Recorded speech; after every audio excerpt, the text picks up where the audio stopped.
Yang Bahagia Dato' Azhar Abdul Hamid, Chief Executive Officer of MRT Corporation.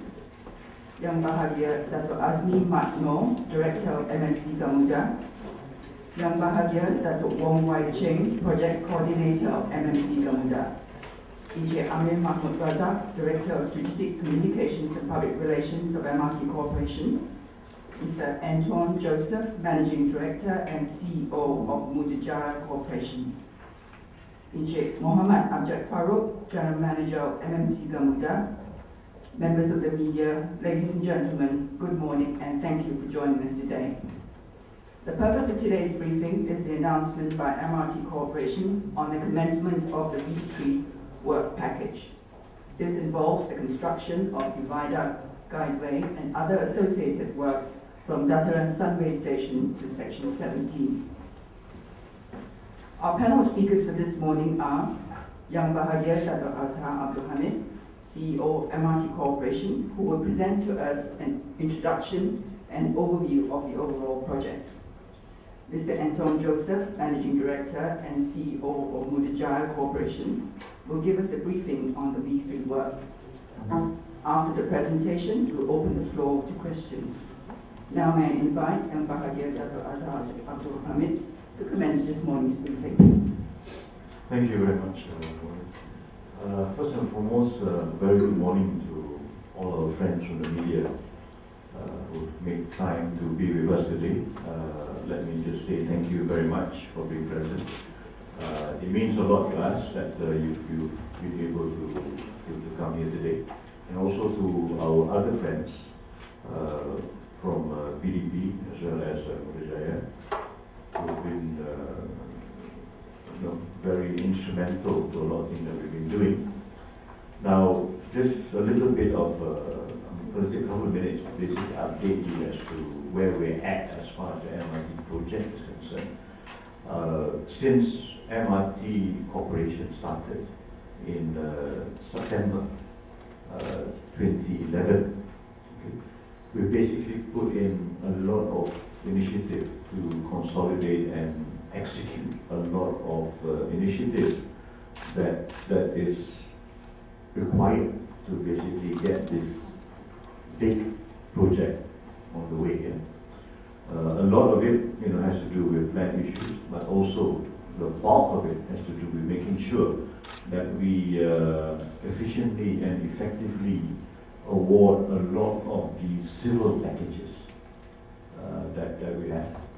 And for this, the 51 kilometers, we have 8 elevated main package.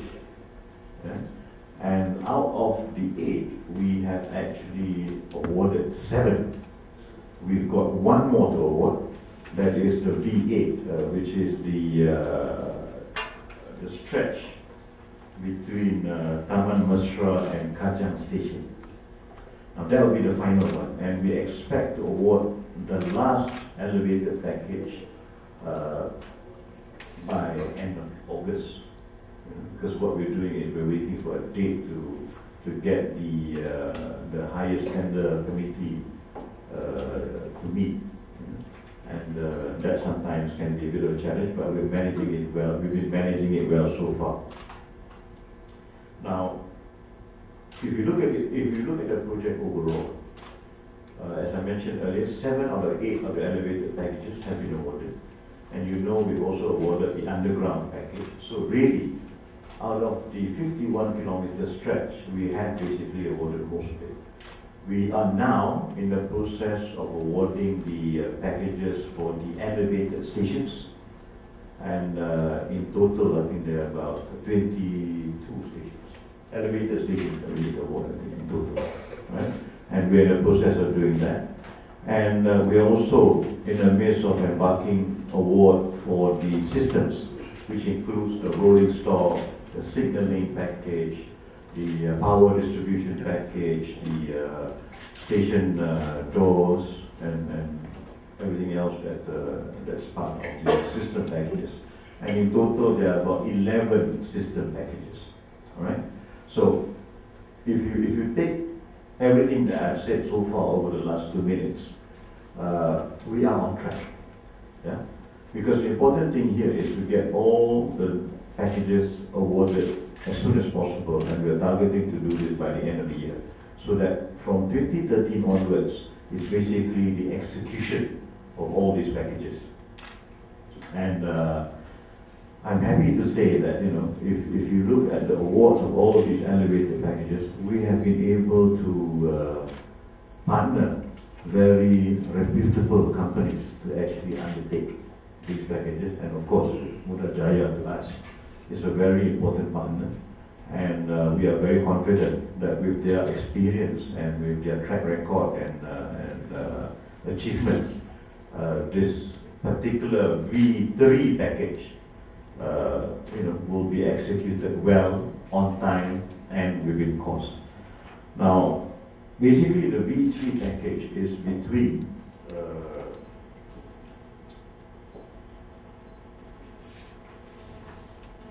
the Curb station, Dataran Sunway, and also Taman Tun station. So basically there are 3 stations involved here. And we're looking at constructing something like 114 pillars. Yeah. Okay. And the job will be completed sometime in February 2016. So it's basically a 4-year stretch.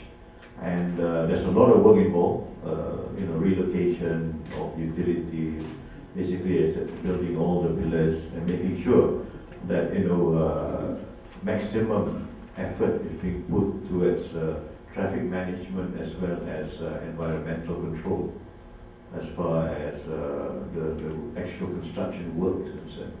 And MRT Corporation, along with our partner MMC Gamuda, views this very, very seriously. We want to make sure that we manage the traffic well during the construction phase.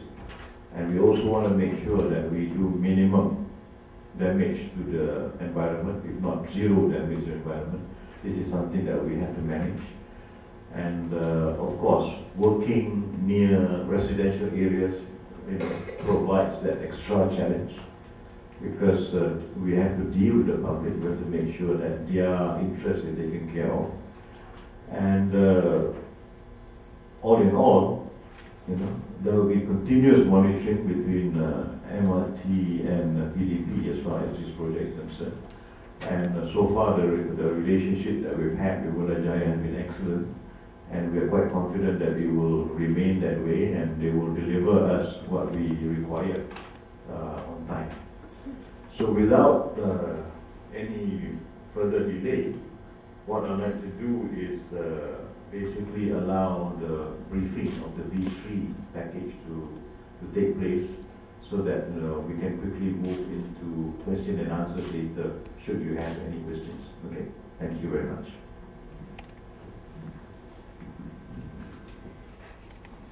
Managing Director and CEO of Putrajaya Corporation, to give us a briefing on the V3 works.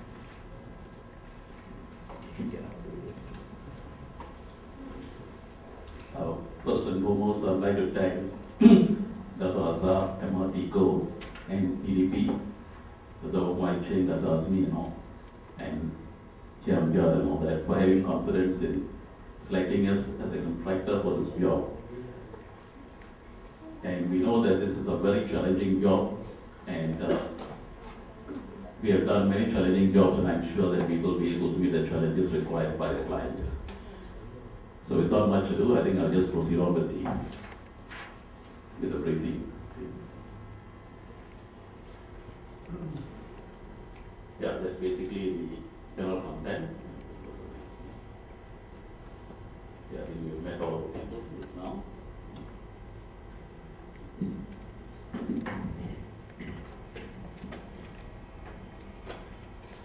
So this is some of the project information there. So I think basically you can see the contractor is that that's the 4 years plus 1 year defect liability. And the contract NTP was on the 25th of July 2012. The basic project information is that if you look at it, that it starts from Dataran Sunway Station right up to section 70. so slightly more than 6 kilometers. Now you've got 3 stations there. There is a curve station, one Uttama station, and Gilead station. So you've got a number of piers and portals. And those are some of the minor details on the front columns for stations and double track segments, special crossings. I think one of the key things in this job is that we've got 4 special crossings, because those are long sections, which is generally have to be cast in situ type of stuff.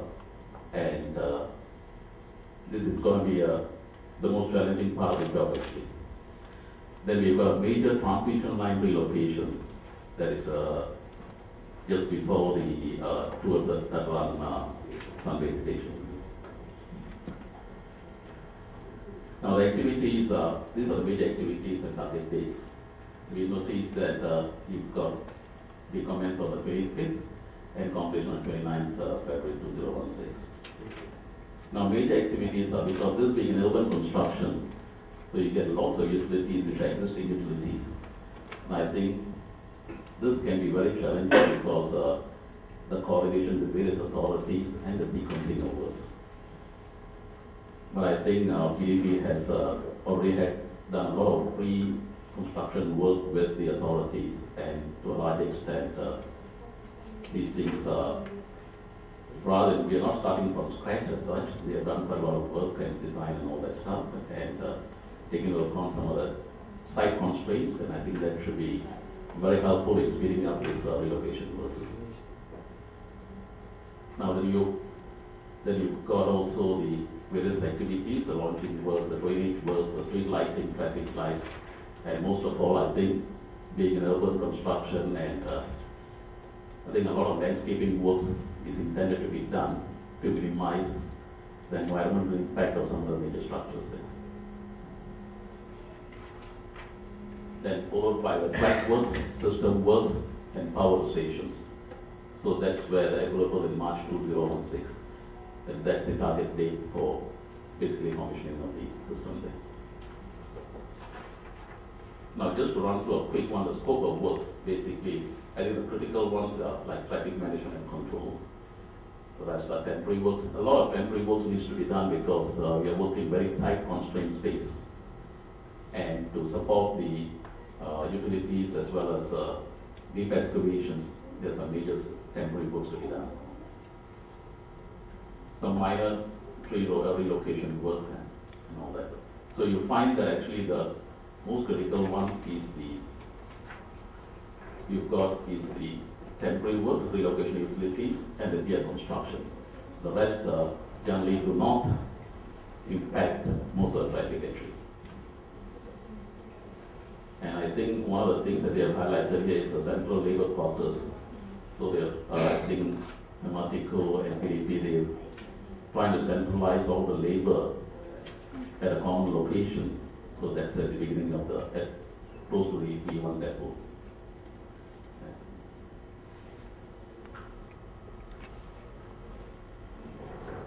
As you have highlighted earlier, I think because being urban construction, traffic management plan, I think a lot of thought has gone into it to minimize traffic, the impact on traffic. And so in order to do that, I think a lot of areas there will be road widenings happening, temporary road widenings, so that to enable free flow of traffic as much as we can. And they've actually got an MRT hotline, so that's, I think, the thing to be noted, that anybody, public or concerned, they can actually call up the 1-800 numbers there. And over and above that, you've got a 24-hour emergency response team. Then the contractors also have another team there to ensure that things are in place, because there will be people who will be going and disturbing some of the vandalisms and all that. So to overcome that, contractors have got a team, we've got an emergency response team, and we've got an MRT hotline. So I think that should be more than sufficient for people to address the issues. Now, it's the public impact concerns. Basically, the environmental impact. So you've got dust, noise, vibration, water quality. And I think they've already got approvals for the EMP, and I think that will be implemented to the maximum of that. And there's an environment management team. Then we also got noise levels we maintain so that people are not disturbed, especially residential areas.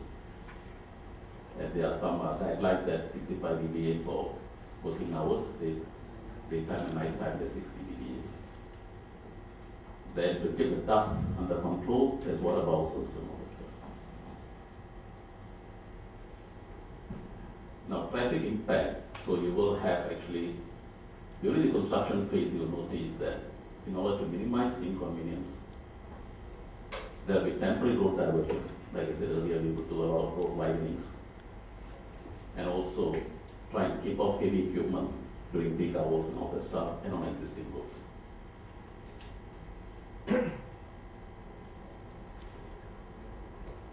Now, like I said earlier, this being an urban construction, there are a lot of existing utilities. And you've got TNB, you've got a cable relocation, you've got VDA, you've got a telcos, various telcos. Then this is the integrated plants